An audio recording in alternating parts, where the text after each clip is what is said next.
We tried to get him on before, and of course he wasn't available, but he is now. Seamus Bruner. Seamus Bruner is the director of research at the Government Accountability Institute. And I can tell you right now, if you heard before we went on the air, that he has personally met with President Trump, and they've had a lot of conversations over a period of time regarding the investigative work that he has done.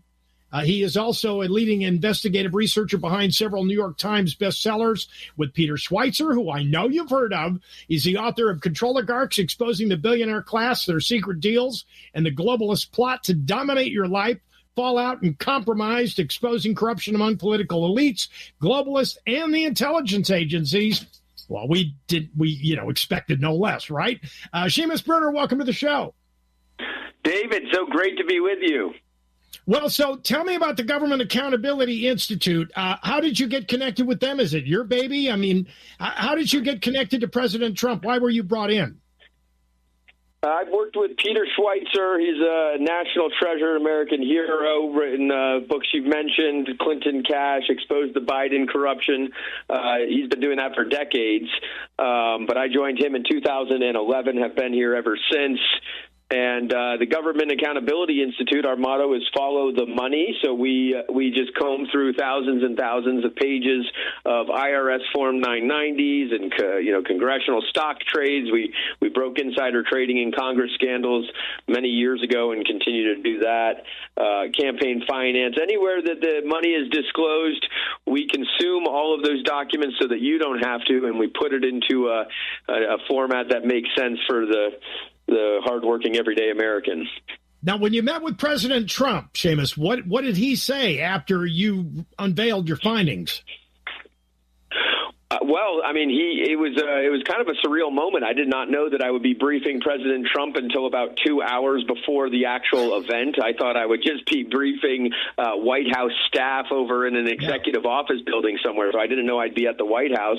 They kind of play it close to the vest like that, and for obvious reasons. Sure. So I had to get really sharp really quickly and put together some money facts for the president, because I knew he wanted to hear about the money.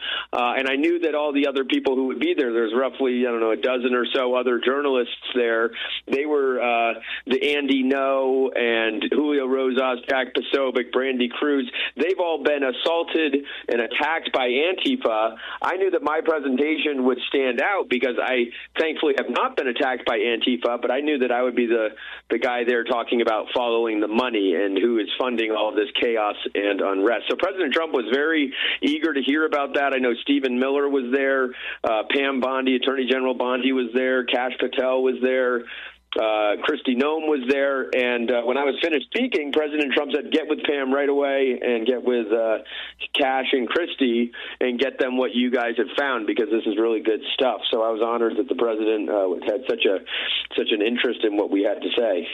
So, and Seamus, here's the thing, and I respect what you did, because I was watching news reports and I saw you on camera briefing the president. And I've always said, other than, he has some flaws that have followed him throughout his presidency, Operation Warp Speed and stuff like that. I'm trying to get past it. But in the interim, I said the country needs a CEO in the driver's seat. Did he, your perception of him, was he acting like a CEO, soaking up this information like a sponge? Yes, absolutely. And what it's funny you say that, because I was working with a colleague on how do we message this very complicated story of all of the billionaire-backed NGOs funding chaos and unrest and Antifa and all of these anti-ICE riots. And the colleague said, you need a money picture, like an octopus with tentacles or something like that, a word picture that helps stick, because President Trump and the cabinet officials there, they've got so much on their mind, they need something to stick with them. I was like, well, why don't we call it Riot Inc? The president is a businessman. He understands that businesses have lots of divisions, that Antifa is just one part of this larger corporation that we are calling Riot Inc. And it also has a legal division and a PR division. And so I think that really stuck with him, and it stuck with a lot of other people, too. Riot Inc. It describes it perfectly. Now, David, we're about to release part 2 and part 3 of our investigation. Riot Inc. was just part 1. We've got now Migration Inc., because why are all these riots anti-ICE in nature? It's because the investors in Riot Inc. are the same investors in what we call Migrant Inc. They spend an enormous amount of money, $600 million, trying to get these, that's the floor, the numbers keep going up every day. They've spent $600+ million getting migrants into our country. And so, spoiler alert, part 3 is Election Inc. Why did they spend so much money getting these migrants into our country? Because one way or another, by hook or by crook, these people will vote, or they will at least, at a minimum, get more congressional seats to states like California through processes like apportionment. So it's all connected. The investors are all the same. And that's this Riot Inc., all of this Antifa activity. This is the billionaire class deploying the shock troops to protect their investments in Migrant and Election Inc. So the thing is now they're going after the Somalis in Minneapolis. Obviously, there's a huge population there, and the whistleblowers are coming out, and Tim Walz is under fire, and Mike Lindell has just announced he's running for governor up there, which I hope to God he gets elected, because that whole state needs an enema, as far as I'm concerned. But now the thing is that a lot of this, it started out with a small church, that's my understanding, that thought they would invite a few Somali families over there to settle. And pretty soon, boom, we got a population explosion and a whole lot of abuse of the system. Have you touched base on any of that in your investigations? Oh, yeah, absolutely. We actually had a report. We've been looking into this for years. We had a report back in 2018, one of the first ones that I ran point on for the Schweitzer team. It was called EB Terrorism Report, and it was like how EBT, the T stands for terrorism, because it's actually shocking how many terrorist attacks in this country, Boston bombing, even going back to 9/11, the terrorists were receiving welfare. And when you're talking about this asymmetric warfare that they wage on us, I mean, a pressure cooker at the Boston Marathon, or this doesn't cost a lot of money. With renting a U-Haul truck down in New Orleans and stuff like that. I mean, even 9/11 only cost $500,000. Like $400,000 is what they estimated the training and all of this stuff cost for that attack. So it doesn't cost millions of dollars to do terrible damage to our country. And so when you've got $1 billion fraud in Minnesota and money coming from these radical extremists going back to El-Shabaab and other terror networks, it's obviously a huge problem. So we've been looking into this for years, and of course, so that's a different sort of part of this. But on the Tim Walz and protecting and looking the other way and covering up for this massive welfare fraud, they kind of buried the lead in all of these stories. Even New York Times has reported on it. Tim Walz did this because they are a, quote, key voting bloc in Minnesota. So this goes back to the whole reason that they are bringing in, throwing caution to the wind and bringing in radical extremists to the country is because they need votes. Their voting base is dwindling, and so they need to replace their either aging out voters or people who are waking up and to the radicalness of the progressives. They need to replace these voters, and so they're bringing in people, and then they're getting them on welfare, addicted to the welfare, so that they'll vote blue no matter who. That's sad, but it's happening, and folks, you need to be aware of it, because not only does it breed this kind of fraud, but it also breeds contempt for the average working person. It breeds crime. It breeds all sorts of stuff. I mean, I've got family living up in Minneapolis says the cops don't even go over into Somaliland, which is this portion of Minneapolis that is infested with them. And I say infested because I'm kind of using the same scenario that Trump is portraying right now. But there's some new investigative findings that you've come up with that talk about oversight and abuse risk inside the SBA's 8A business development program. Can you explain? Yeah, so I mean, here's the scandal in 20 seconds, or we can drill down to any part of it. But drill down all the way, because people need to know. Let's go. So the federal government hands out billions of dollars in no-bid contracts to companies that claim to be, quote, socially disadvantaged, mostly based on skin color. This is DEI in the federal contracting process. And even though President Trump has committed to rooting out DEI, it's so ingrained in things like this Small Business Administration 8A program that you can't do away with it with an executive order. You need an act of Congress to basically get rid of the program. But what we're we're finding is once these companies, and by the way, a no-bid contract is as corrupt as it gets. If a contract doesn't go through a competitive bidding process, these are just corporate handouts, and the companies who are supposedly socially disadvantaged, a lot of them are Fortune 100 companies, major contractors, who they just set up a joint venture with a company that might have been formed 10 minutes ago, that they put a socially disadvantaged minority face on the front of it, and then meantime it's actually like a major corporation who just got a major billion-dollar windfall. I mean, we're finding tens of millions-dollar contracts, $100 million contracts, even one entity got over $1 billion, and the executives are driving Lamborghinis and wearing Rolexes, but because they found some person of minority appearance to be the face of the whole thing, that's how they're getting away with it. It's all legal and it's all paid for by you. That's even scarier. So now a lot of this, I think, it's got deep state markers all over it. I mean, is that a fair statement? Yeah, absolutely. I mean, so I got to give a shout out to SBA Administrator Kelly Loeffler. She ordered an agency-wide audit back in June, and then just this past month, a couple of weeks ago, Secretary of Treasury Scott Bessent ordered a Treasury-wide audit of all of their SBA 8A program contracts.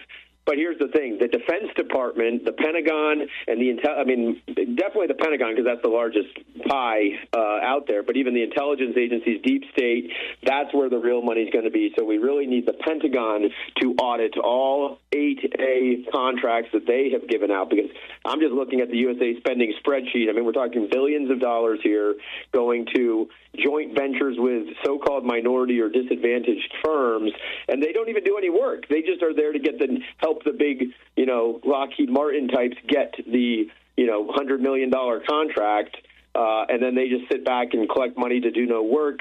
And meanwhile, the big contractors get all the money, 50% of it or so. So are you monitoring what's going on with all of these defense contractors lobbying Congress the way they are to get a lot of the contracts? I mean, the military-industrial complex, I would assume, is all part of this greater picture that you're trying to uncover. How does that all factor in? Because, they all expect every year they're going to get a stipend. They're going to get $50 billion or whatever. You got to feed the beast. I don't know. Is there any rationale to that? Yeah, well, so there's two major agencies that spend 90% of our budget every year. HHS, and this is through the entitlement program, Social Security. You're never going to touch that. Medicaid, Medicare. And so that's kind of, if you're to look at the gusher of cash coming out of taxpayers' pockets every year, that's the major one. So we kind of set that to the side. That's a bigger problem than, there's a lot of fraud there, obviously, but the number two is the Pentagon, and that's basically $1 trillion a year that is going out in ways, and there are all kinds of, everybody's heard of the golden toilet seats and the $10,000 hammers and just like ridiculous amounts of waste and abuse and possibly fraud.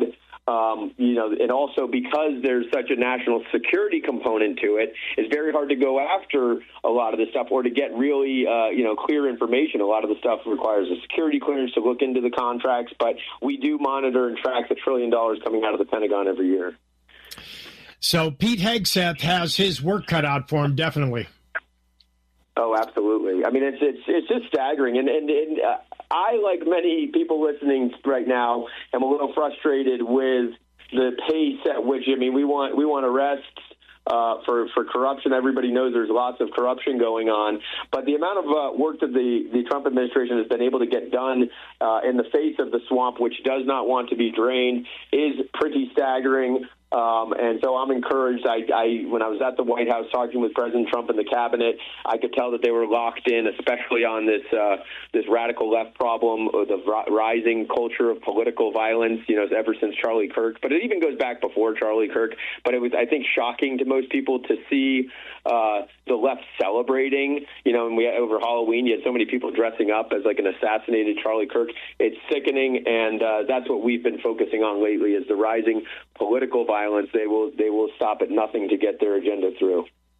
Yeah, it's pretty scary what they're doing, but I notice that a lot of Democrats are coming over to our side now. And I hate to use that term because now I'm acting divisive and I don't want to be. We're kind of a Christian program here. And so, one of the reasons why we wanted to have you on, and I pay very close attention to what my publicists tell me, is this book, Controligarchs, Exposing the Billionaire Class, Their Secret Deals, and the Globalist Plot to Dominate Your Life. And I'm looking at the notes, and it says, imagine a world when you own nothing and rent everything. Now, this is not Klaus Schwab. You will eat the bugs. I mean, this is nothing like that. Even though your diet is made up of insect protein, because this is what the elite want.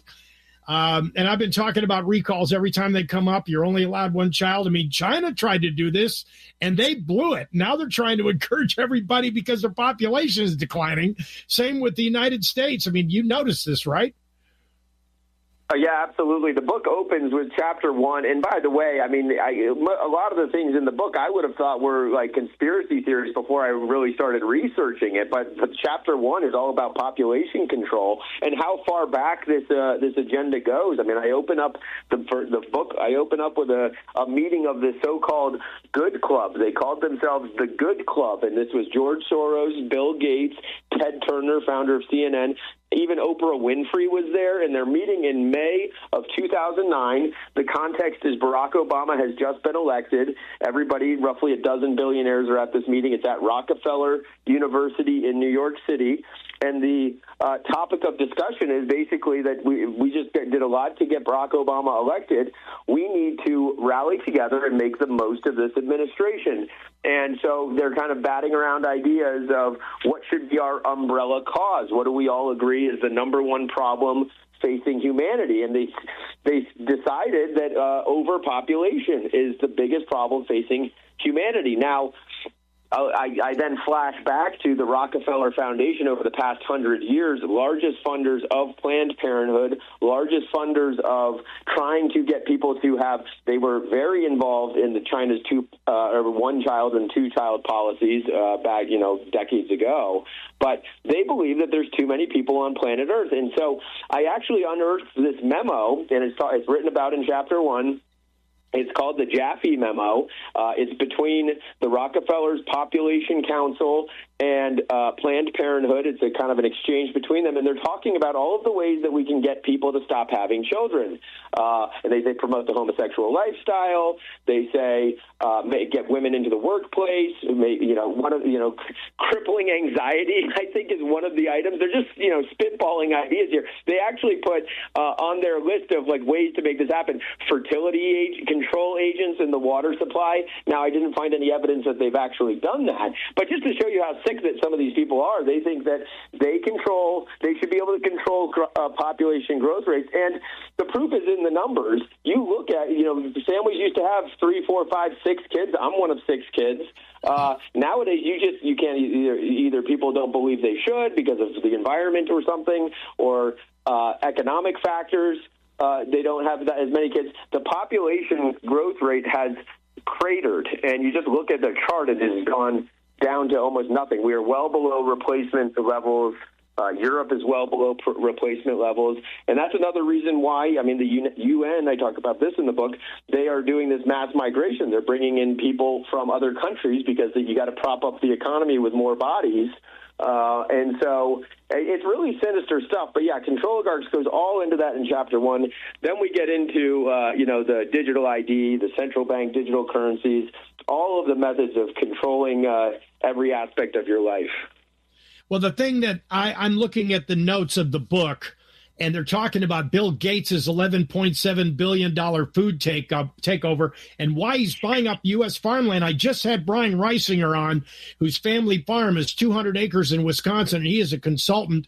And we just had this 15-minute discussion about how to fight this, and the big equipment manufacturers are going to have to start thinking, if Gates and the Chinese are buying up all this farmland and putting it idle, we're in trouble. There's going to be a serious food shortage in our near future, and this is all additionally supportive of their depopulation effort, is it not?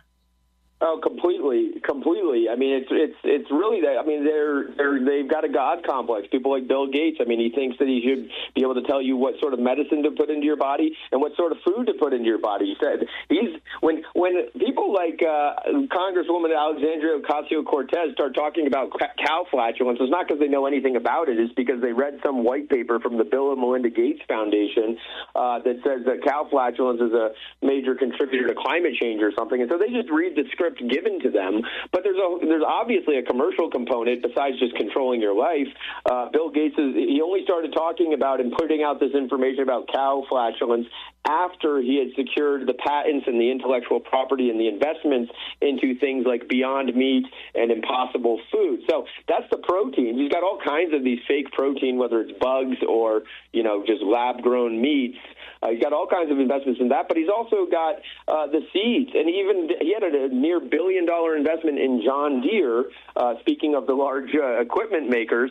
And it was only after Bill Gates invested in John Deere that John Deere started making it so that farmers can't repair their tractors anymore. They made them so complicated, and you need, the software licenses in order to run the large combines, that it's the same thing over and over again with Bill Gates and others. But he has this, and it goes back to nation of renters and you'll own nothing and be happy. They want you to rent basically everything, rent land, equipment, cars, homes. You truly will own nothing. He's been working on this, by the way, since the 70s. I mean, Microsoft was one of the pioneers in licensing, basically renting. You rent the product and you have to pay a monthly fee or an annual fee, but you don't actually own what you're working on and working with. So it's kind of shocking the connections across these industries and people like Bill Gates, this group I call the Controligarchs.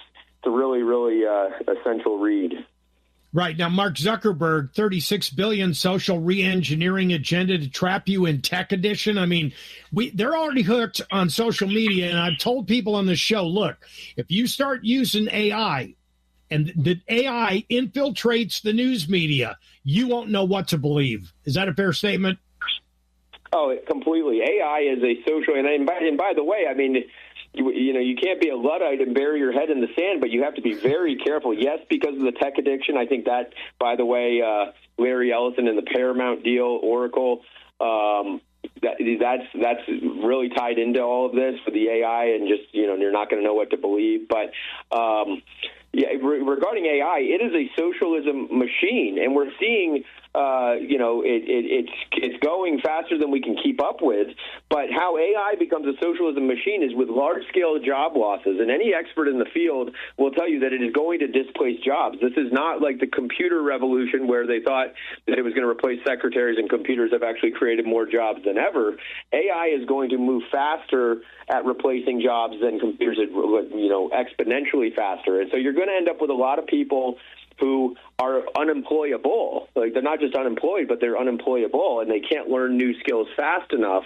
And so once you have that, then you're going to have them demanding a universal basic income. And I don't think it's any coincidence that OpenAI, the creator of ChatGPT, is working on the largest UBI, universal basic income studies ever performed. And you have people like Senator Adam Schiff saying that we need a UBI pilot program. And what this is creating a dependency where if you can't put food on the table because you've had your job taken, then you're going to be demanding the government pay a check. And OpenAI, Sam Altman, ChatGPT, they've done a study. They say you'll be getting $13,500. And you think, oh, $13,000 a month? That's not bad. I could live on that. No. That's $13,500 per year. So it's going to create an entire underclass of people. I mean, a new welfare class. And so therefore, hence AI socialism machine. But then they try to be by surveillance. I mean, this is Bezos and his $1.2 billion plan to make everything smart devices so that they can surveil everything you do. And they use AI and the internet as well as other mechanisms to look at your patterns of behavior. And they study this, and then they're putting these data centers together so that they can compile information that can be used against you. Yeah, exactly right. And just finishing on the AI socialism machine part, you think that you're not going to get a digital ID or you're going to resist central bank digital currency. But when you have a job and they have the ability to withhold your paycheck, your UBI check, you'll do anything. We saw this with the pandemic. Most people will do a whole bunch of stuff that they don't actually want to do when the choice is putting food on the table for your family or not. So, it's a really dangerous situation there. And then getting to the smart devices, I mean, things like Amazon and Google Nest and all of these things, especially the smart thermostats. I've got multiple examples in the book of, imagine it's getting chilly outside, it's freezing, and you go to turn your heat on, but you can't. Your thermostat's blocked because you're in a blackout. These smart thermostats have the ability to do that. Yeah, imagine that. Controligarchs. I guess you can get that on Amazon and wherever books are sold. Yeah, I understand the irony of it, but that's the problem. Amazon is a monopoly. You can also get it. You can get it at Books A Million, Barnes & Noble, and other places. We appreciate it, Seamus Bruner. Thank you.